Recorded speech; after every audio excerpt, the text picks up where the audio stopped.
मित्रों नमस्कार। आज हम एक नई शख्सियत से मिलेंगे जिनकी बात तो निराली है ही, आपकी आवाज़ भी निराली है, जिनके भजन सुनकर सभी रोमांचित हो जाते हैं, खो जाते हैं। उनका एक भजन यूट्यूब या सोशल मीडिया पर धूम भी मचा चुका है। आज उसी भजन को गाने वाले शख्सियत श्री अनिल हंसलस जी से हम आपको रूबरू करवा रहे हैं। अनिल हंसलस जी एक अच्छे गायक ही नहीं, एक आध्यात्मिक व्यक्ति भी हैं। उनके व्यक्तित्व से प्रभावित हुए बिना आप रह नहीं सकते। तो आइए देर किस बात की, सीधे हम उनसे बात करते हैं। आपका स्वागत है। जय श्री राम। जय श्री राम। सबसे पहले मैं चाहूँगा कि आप दर्शकों को ये बताएं कि वह कौन सा क्षण था जहाँ से इस यात्रा की ओर आप आगे बढ़े। मेरे जन्म होने से पहले मेरे पिताजी को हार्ट अटैक आया था और मेरी माताजी बताती थीं कि उनके मन में एक भय था कि कहीं मेरे पिताजी इस दुनिया से ना चले जाएं। जी। तो उन्होंने बहुत पूजा पाठ किया। उस समय मैं उनके पेट में था और माताजी के मुताबिक, जो मेरी गुरु भगवान सब कुछ हैं, उनके मुताबिक मैंने गर्भ में ही माताजी के कहे के मुताबिक शायद वो सारी पूजा पाठ, परमात्मा का ध्यान चिंतन सब कुछ ग्रहण कर लिया था। और पैदा होने के बाद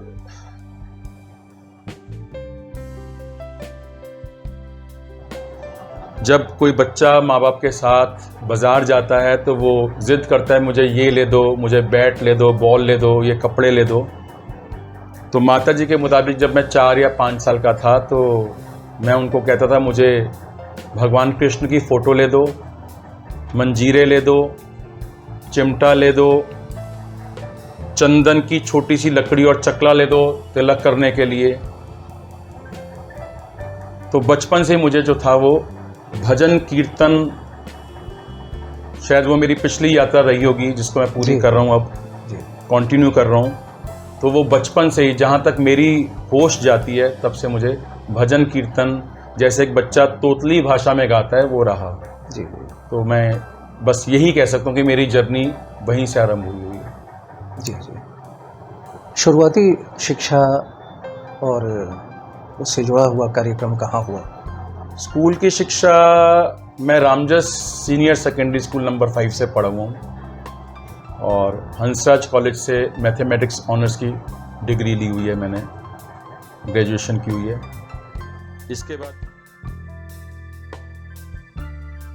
इसके बाद मैं एक बिजनेस क्लास फैमिली को बिलोंग करता हूँ। My father was class 1 builder और उनके साथ मुझे 4 वर्ष तक बिल्डिंग लाइन का बिजनेस करने का सौभाग्य मिला। और ये वही टाइम था जब मुझे घर के बाहर हमारा जीवन कैसा होना चाहिए, हमारी वर्किंग कैसी होनी चाहिए, उन 4 वर्षों में जो मैं सीख सका, क्योंकि पिताजी का देहांत 1990 में हो गया था। तब मेरी उम्र मात्र 22 वर्ष की थी। तो जो वो क्षण मैंने उनके साथ बिताए वो आज भी मेरा मार्गदर्शन करते हैं as far as management is concern. जी जी। और भक्ति योग मुझे अपनी माँ से मिला और कर्म योग अपने पिताजी से मिला। जी जी जी। तो मेरा जीवन जो है वो मेरे माता और पिता दोनों को समर्पित है। जैसा कि आपने बताया कि आप मैथ ग्रेजुएट हैं, एक तरफ मैथ, दूसरी तरफ बिल्डिंग की लाइन, और ये आपका जो लाइन है ये बिल्कुल उससे मेल नहीं खाता। जैसा मैंने जिक्र किया कि मेरे पिताजी इंजीनियर थे और बिल्डर थे और पूरी फैमिली में दूर दराज तक सब बिजनेस क्लास हैं। हमारे घर में कोई भी इस तरह से सामाजिक व्यक्ति कोई नहीं है। जी जी जी। और my father wanted me to become an engineer. जी जी। लेकिन वो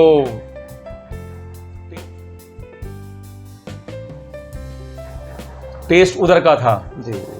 तो छुप छुप के चोरी चोरी कदम उधर को बढ़ रहे थे।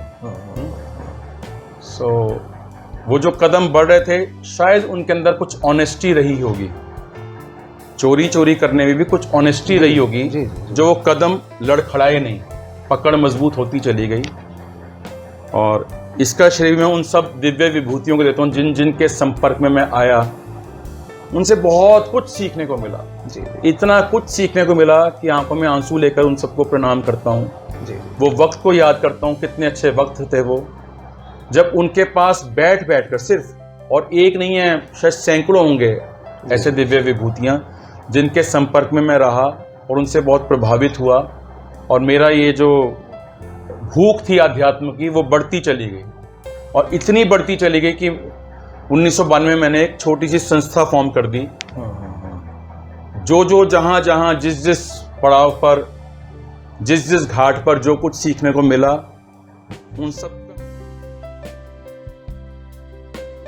उन सब का समायोजन, उन सबको इकट्ठा करके मैंने एक श्री समर्पण सेवा सत्संग सभा की फॉर्मेशन 16 अप्रैल 1992 को कर दी, और अपने आसपास के लोगों को इकट्ठा करके एक सत्संग करना आरंभ कर दिया। और वो आज भी चल रहा है। मेरे निवास स्थान पर छोटा सा सत्संग हॉल है, और आज इतने वर्ष बाद भी वो सत्संग सभा सुचारू रूप से परमेश्वर की कृपा, मेरे सतगुरुदेव की कृपा और मेरे माता पिता की आशीर्वाद से और समाज के अथक उत्साह का परिणाम है। मुझे कहने में कोई संकोच नहीं कि मुझे समाज से बहुत बहुत अच्छा मिला, कोई गिला नहीं जी। बहुत बेहतरीन से बेहतरीन साधक जन मिले जीवन के अंदर, जिन्होंने मेरी इस यात्रा को सुगम बनाने में अपना भरपूर योगदान दिया। जी, सबसे पहले वो दिव्य विभूति कौन थी जिनसे आपको गायन भजन के बारे में सीखा? श्री सत्य साईं बाबा, श्री सत्य साईं बाबा जी। वो दक्षिण भारत वाले जी, पुट्टापर्ती। जी जी जी। पहला गीत या पहला भजन जी जो आपने गाया?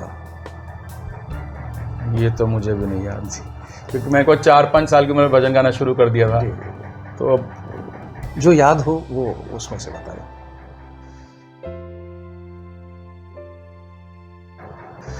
चलो चले हम साईं द्वार, चरण द्वार को नमन करें।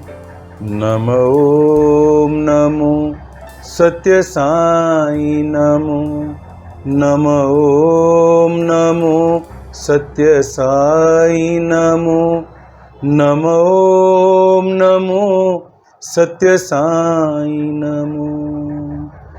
कहते हैं भगवान कहाँ, हम कहते भगवान यहाँ।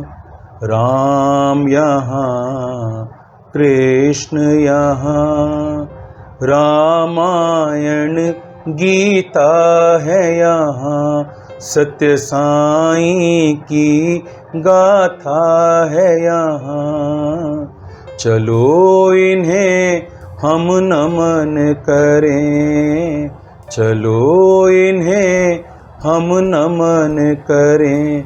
नमो नमो सत्य साईं, नमो नमो नमो सत्य साईं, नमो नमो नमो सत्य साईं, नमो। बहुत सुंदर, बहुत सुंदर।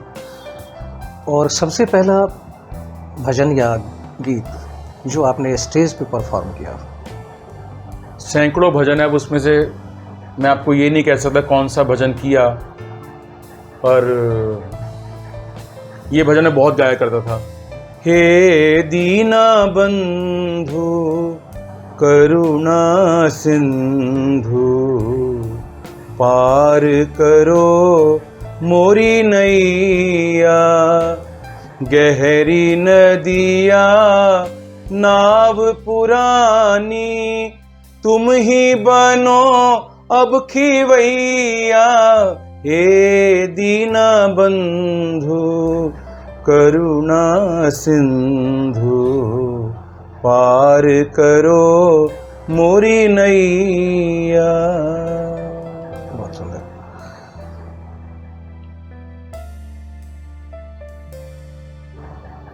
आमतौर पर जो आप भजन गाते हैं वो स्वयं लिखते हैं या किसी और का लिखा हुआ? देनहार कोई और है, ये रहीम जी ने कहा था, भेजत जो दिन रैन। जी जी तो ये परमात्मा की कृपा है, जो बचपन में भजन सुने थे जी जी वो इस फ्लॉपी में फीड हो गए। जी और आज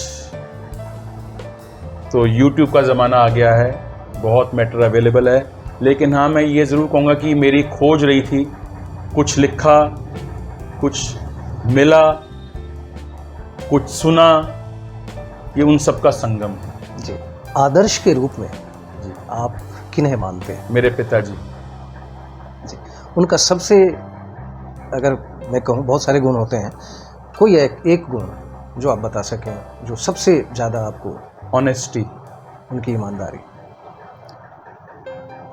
गायक में जो अपने देश भर में जो गायक रहे हैं उनमें कोई एक नाम जो आपको प्रभावित करता हो? बॉलीवुड के कोई भी जो भजन जिनको मैं एडमायर करता हूँ, मेरे ख्याल से उनको आज समाज में बहुत कम लोग जानते होंगे, जिनका मैं नाम लूँगा तो वो कोई उसमें बताने में कोई यूज़ नहीं है, क्योंकि मैक्सिमम लोग उनको जानते ही नहीं हैं। जी। बहुत साधारण लेवल पर वो लोग गाया करते थे। और जिनको आपने बहुत बड़े बड़े प्लेटफॉर्म से देखा, उनसे मुझे वो इंस्पिरेशन नहीं मिली जितनी मुझे उन साधारण लेवल पर, जो कहते हैं अतीत के अंधेरे में चले गए, लेकिन जो उनके अंदर भजन का गुण था। और मैं अपने को खुशकिस्मत समझता हूँ कि मुझे उनका सानिध्य मिला और उनकी यादें आज भी मेरे जहन में ताज़ा हैं। और मैं उनको दोनों हाथ जोड़कर आज के इस समय पर दोनों हाथ जोड़कर प्रणाम करता हूँ कि वो मेरी झोली में बहुत कुछ डाल गए। नाम तो उनका बता दीजिए। अब नाम एक लूँगा तो दो लूँगा तो कितने हैं? आप जिनका लेना चाहें आप ले दीजिए। अब मैं अगर बोलूँ मेरी नानी जी, मेरी माँ, सबसे पहले तो मैं ये नाम लूँगा जी। और जो जितने सिंगर्स मिले सत्य साईं बाबा के, उनमें मैं किसी का नाम लेकर की जगह मैं स्वामी को बोलता हूँ कि सत्य साईं बाबा ने सब कुछ करके दिया मुझे। जी। ऐसे ही श्री राम शरणम एक संस्था है, उसके कई ब्रांचेज हैं। वहाँ मुझे जाने का, जुड़ने का बहुत सौभाग्य मिला। और वहाँ के जितने भी सिंगर्स थे, कोई एक नाम लूँ तो शायद बेईमानी होगी, उनके पास बैठ कर ही मैं भजन गाने लग गया। सत्य साईं बाबा के ऑर्गेनाइजेशन में जितने सिंगर्स हैं, उनके पास बैठ के गाने लग गया। तो वो सैकड़ों में है जी। तो ये ओवरऑल फिर वही कहूँगा कि राम जाप दे आनंद महान, मिले उसे जिसे दे भगवान। देवी देवताओं के रूप में अगर पूछूं, जैसे राम हैं, कृष्ण हैं, तो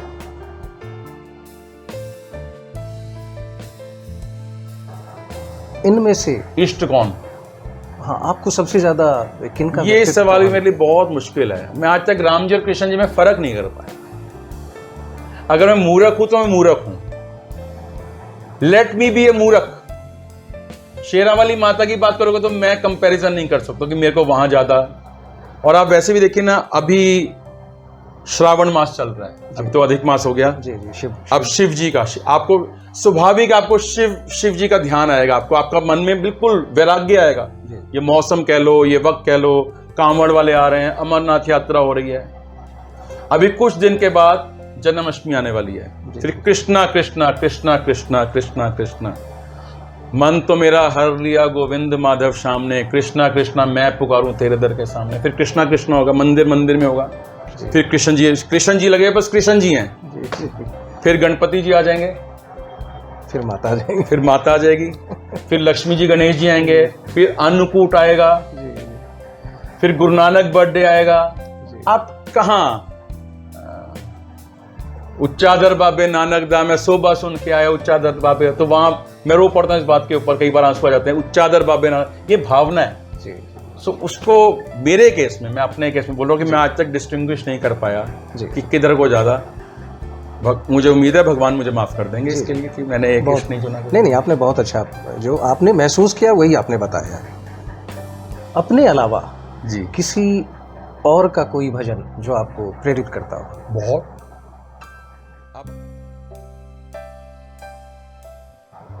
अब आप कैमरा मेरे सामने, मुझे तो बताना नहीं चाहिए, मैं अपने आप को सुन ही नहीं सकता हूँ। जी जी मैं अपने आप को सुन ही नहीं सकता हूँ।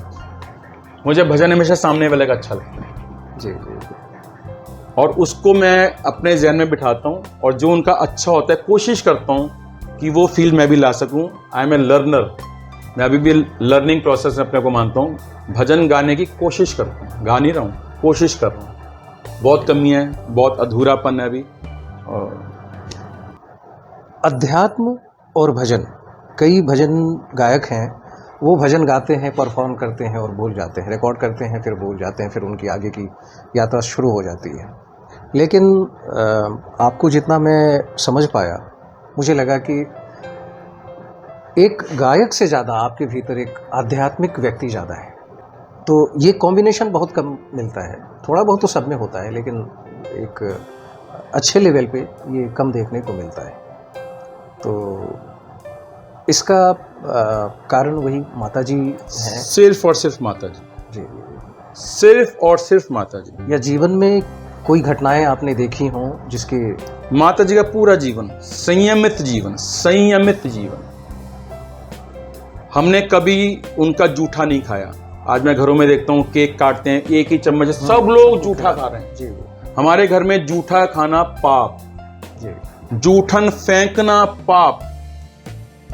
अगर मैं अपने जूठे बर्तन किचन में रखकर आया और माँ किचन में गई और माँ ने देखा मैंने जूठन छोड़ी हुई है, तो माँ मेरे कमरे में आकर मुझे कह देती थी, आज तू जूठा छड्या है।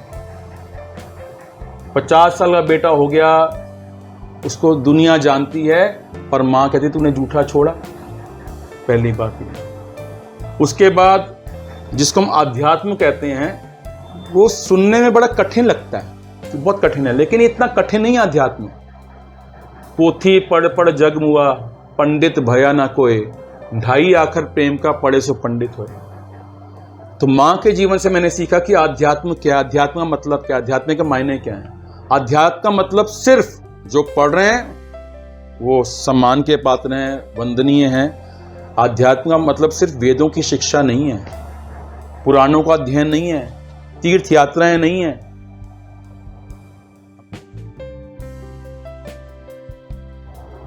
हमने एक भजन सुना है मुकेश जी का, जिन कन्या धन को दान कियो, तिन कोई और दान कियो ना कियो।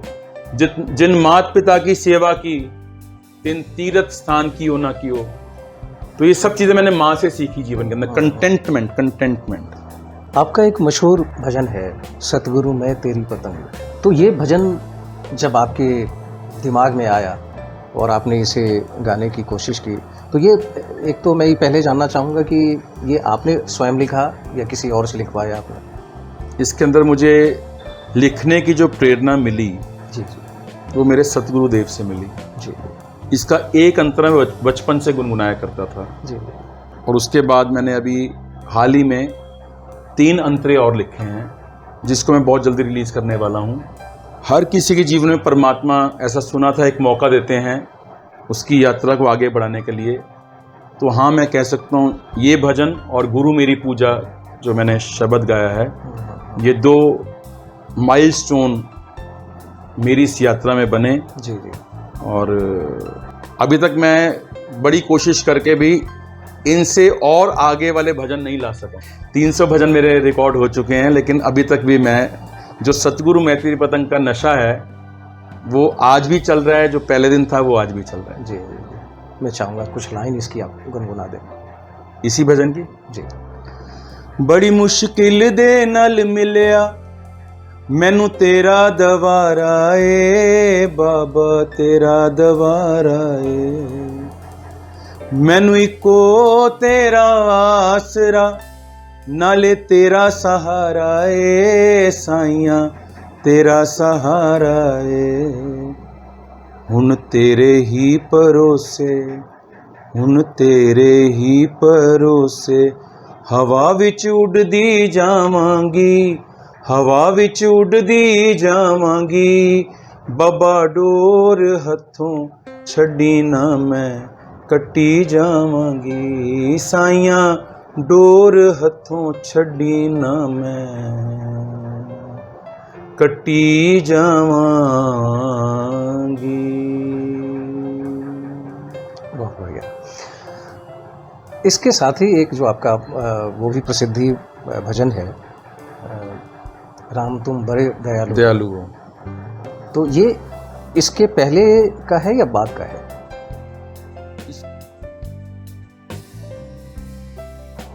इसके साथ का है। साथ का है, अच्छा। सेम डे रिकॉर्डिंग है। डायरी खोलता था तो जो पन्ना गया है, जो भजन आया, मैंने वो गा दी। जी जी जी। सेम डे, बिल्कुल एक साथ ही जन्म हुआ है दोनों। लोग जो समाज में या जहाँ कहीं भी आप जाते थे, तो वो आपको किस भजन के बाद पहचानने लगे? देखिए, जो इमीडिएट सोसाइटी थी वो तो बचपन से जानती थी, जी जी और जो आउटर समाज जिसको हम कह सकते हैं इन अ वे, तो वो तो सतगुरु मैत्री पतंगी। जी। आज भी जहाँ कहीं आप जाते हैं इसकी डिमांड सबसे, ये परमात्मा का वरदान है मुझे।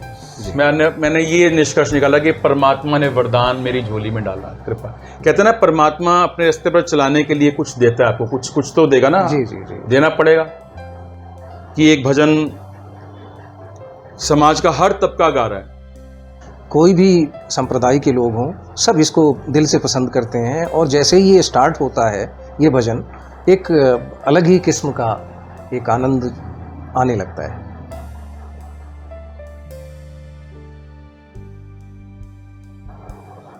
हॉस्पिटल्स में चलता है भजन, सुख में चलता है, दुख में चलता है, हर मिशन में चलता है।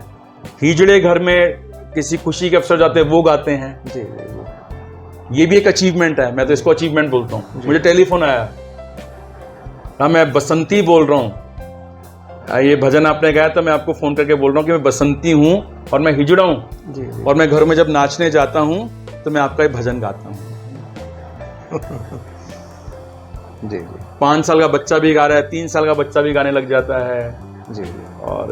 और इससे ज्यादा क्या एक्सपेक्ट कर सकते हैं एक भजन से, कि हर कोई गा रहा है। जी। हर मिशन में सर्वमान्य भजन है। जी।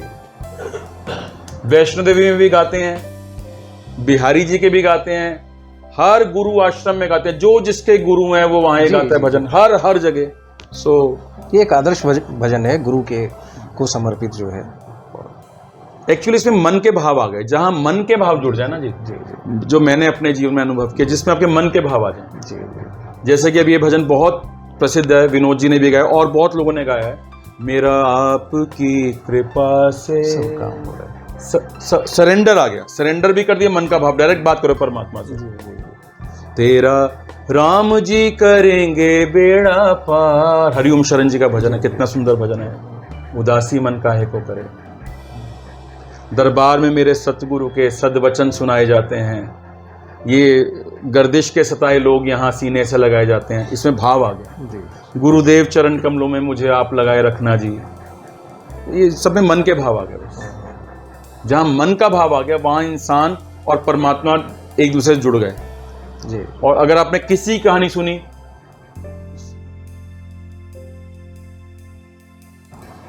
मैं आप किसी भजन के लिए नहीं बोलूंगा ऐसा बोलने में, लेकिन वो किसी की कहानी चल रही है, उसमें आप उतने नहीं जुड़ेंगे जब आपको लगे ये तो मेरी कहानी है, डायरेक्ट मेरी और परमात्मा की बात चल रही है। बस भजन भी वही है जिसमें आपके और परमात्मा की बात हो जाए। इस यात्रा के दौरान कोई ऐसा संस्मरण जो आपको खूब प्रेरित करता हो या आपको बार बार याद आता हो? सिर्फ अपने माता और पिता के दिए हुए संस्कार, हर मौके पर, हर मौके पर, हर मौके पर। मेरी माँ ने मुझे नहीं याद कभी मेरे भजन की तारीफ की। मेरे पिताजी मेरी आवाज़ की बहुत तारीफ किया करते थे। जब मैं भजन गाता था वो बहुत खुश होते थे और उनको मालूम था कि मेरी आवाज़ उनसे मिलती है जी। बट मेरी माँ ने कभी तारीफ नहीं की। उनकी ये जो तारीफ ना करना मुझे हमेशा प्रोत्साहित करता गया कि और अच्छी और। नई पीढ़ी से क्या कहना चाहेंगे आप? नई पीढ़ी और हमारी पीढ़ी में बहुत फर्क आता जा रहा है और अनफॉर्चुनेटली जो पुरानी पीढ़ी के संस्कार हैं वो आगे डिलीवर नहीं हो रहे। कमर्शलाइजेशन की आंधी के दौर पर भाव में कहीं कमी नहीं है, लेकिन देने वाला चाहिए। वो देने वाले जो हैं, ज्ञान देने वाले, या बड़ा बेकार सा वर्ड बोल रहा हूँ, टोकने पटोकना काम खत्म हो गया भाई। जी। कोई अब इंटरफेरेंस नहीं चाहता, कोई किसी से सीखना नहीं चाहता। हर आदमी बस एक कमर्शलाइजेशन की आंधी है। थोड़ा सा भी भजन गाना आया, मैं एक सिंगर बन जाऊं। थोड़ा सा भी कुछ किया, हमें उसमें क्या मिलेगा। हर चीज़ में पैसा आ चुका है जी जी। और उसके साथ साथ बहुत सारे मिशन ऐसे जो बहुत बहुत बहुत बहुत अच्छा काम कर रहे हैं। अब उनमें से जिन मिशन से मैं जुड़ा हूं वो श्री सत्य साईं सेवा ऑर्गेनाइजेशन,